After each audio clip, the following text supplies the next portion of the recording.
Porsche's exclusive partnership with Electronic Arts is finally over. However, there are a few things to talk about before you pop the champagne. So one of the most despised partnerships in the sim racing world is the partnership with Electronic Arts and Porsche. It was started about 15 years ago during development of the Need for Speed Porsche Unleashed racing game, and it led to 15 years of what was regarded to as Electronic Arts essentially dictating what games could and what games couldn't get Porsche. So with this news that EA will no longer have control over the Porsche license, a lot of sim racers were rejoicing. But some other racers raised a good question. If the license is just ending now, how did Assetto Corsa get the license back in June when they announced it? So I did a little bit of digging and I learned some interesting facts. What if I told you that there are actually 2 Porsche licenses that were in effect and 2 of them ran out this year? Interesting, huh? So how many of you guys remember a game called Automaniacs? That's alright, I didn't remember either.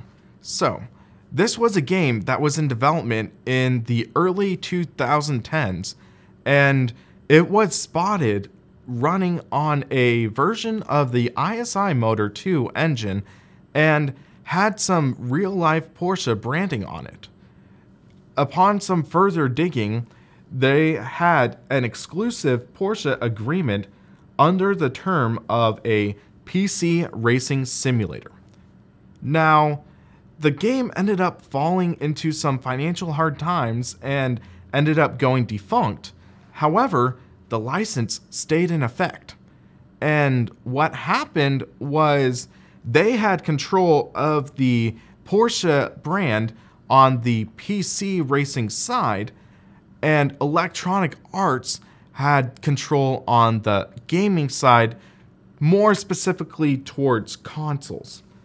What I believe happened was the licensing agreement for Automaniacs expired in June of 2016. Not so coincidentally, Cuna Simulazioni announced that Porsche would be coming to Assetto Corsa in June of 2016. Now, that brings another question. If there were 2 separate licenses, how did Assetto Corsa get Porsche on the console side? Now, here's my theory. Be forewarned, it's just a theory. I don't have any confirmation on it, but I believe that the Porsche license actually expired before the PS4 and Xbox One releases of the Porsche pack. It is worth noting that the pack took over a month to go from the PC side to the console side, so that might give a logical explanation on why that happened and why we are seeing that delay. Also, there is the logistics of 505 games converting it to the consoles and also getting the approval from Microsoft and Sony. But from what I have seen, it seems the most logical that Kunos and 505 Games waited until the contract expired to bring Porsche to the PS4 and Xbox One. But the bottom line is this.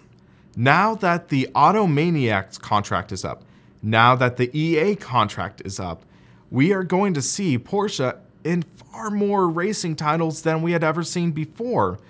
We could see Gran Turismo Sport featuring Porsche. We could even see it in R Factor now. The possibilities are endless. Well, maybe not endless, but at least there are a wide variety of titles it could be on. So, the future is looking bright for sim racing, especially going into 2017.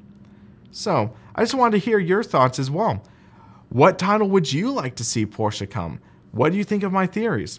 Let us know in the comments. Also, be sure to check out simracingpaddock.com for the latest going on in sim racing. And please hit the like and subscribe button down below so you can stay up to date on the latest videos. For the Sim Racing Paddock, I'm William Mars, and you have a great rest of your day.